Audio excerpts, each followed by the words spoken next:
Hey welcome back to my channel guys. I hope कि आप सभी लोग ठीक होंगे। मैं फिर हाजिर हूँ आप सभी के सामने एक न्यू टीचर्स रिक्रूटमेंट लेके, जो कि एसएसए की तरफ से निकल के आ रही है। जी हाँ, समग्र शिक्षा अभियान की तरफ से निकल के आ रही है। Education department of NCT of Delhi की साइट से निकल के आ रही है। तो बिना देरी करते हुए देखते हैं रिक्रूटमेंट की नोटिफिकेशन। तो ये जो डैशबोर्ड में आपको दिख रहा है, ये सर्व शिक्षा अभियान education department government of NCT of Delhi की ऑफिशियल वेबसाइट ओपन हुई है, जो कि आप सभी को दिख रही होगी।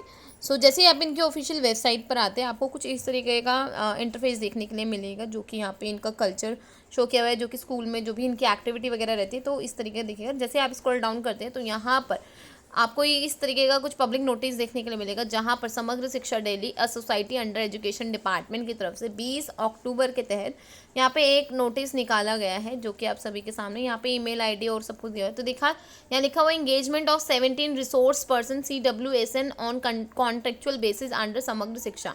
तो क्वालिफिकेशन की बात करते हैं तो यहाँ पे 17 पर्सन की यहाँ पे रिक्रूटमेंट निकल के आ रही है, जहाँ पर ग्रेजुएट विद BEd प्लस में स्पेशल एजुकेशन के साथ BEd होनी चाहिए from a recognise university institution with a 2 year diploma in special education और post graduation professional diploma in special education और any equivalent qualification approved by the rehabilitation council of India होना चाहिए। इसका मतलब आपके पास ये लिखा हुआ है, देखिए कैटेगरी बी की बात करते हैं तो सीनियर सेकेंडरी स्कूल 12th पास होना चाहिए। Its equivalent from a recognise board और institute with 2 year diploma programme in special education recognise by Council of India or any other equivalent qualification approved by the Rehabilitation Council of India। तो ये देखिए यहाँ पे clear लिखा हुआ है कि या तो आपके पास 2 ईयर का स्पेशल एजुकेशन में कुछ भी होना चाहिए, या फिर BEd होना चाहिए स्पेशल एजुकेशन के साथ। The candidate should be central teacher eligibility test यानी कि सीटेट क्वालिफाइड होना चाहिए आपका फॉर दीज पोस्ट। तो अगर एज की बात करते हैं, age as on last date of submission of online application, तो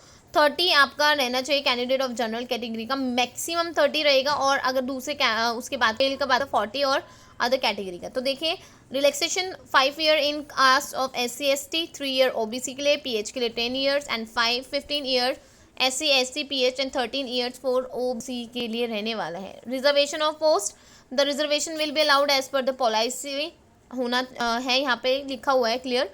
और अगर बात कर लेते हैं यहाँ पे इनके टर्म एंड कंडीशन सब कुछ यहाँ पे मेंशन किया हुआ है, जो कि आपको इंपॉर्टेंट है कि आप एक बार इसको अच्छे से गो थ्रू कर ले और उसको पढ़ ले। तो देखिए यहाँ पे लिखा है the module of the online application will be operational 1/11 से स्टार्ट होगा और लास्ट आपका विदेश या 15 डेज के अंदर हो जाएगा।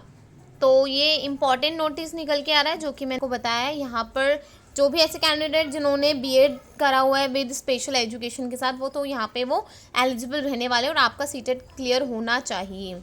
तो ये देखिए 17 रिसोर्स पर्सन की यहाँ पे रिक्रूटमेंट है, जो कि दिल्ली की तरफ से निकल के अंडर दिल्ली की तरफ से है, जो कि ये लिखा हुआ लखनऊ रोड दिल्ली 110054। तो इसका जो भी इम्पोर्टेंट नोटिफिकेशन रहेगा, मतलब टर्म एंड कंडीशंस रहेगा, एज मैंने आपको बता दी है, क्वालिफिकेशन मैंने आपको बता दी है। आगे का जो भी नोटिस रहता है वो आप एक बार अच्छे से इसको देख के कवर कर ले। तो आज के नोटिफिकेशन यहीं तक, मिलते हैं नेक्स्ट में।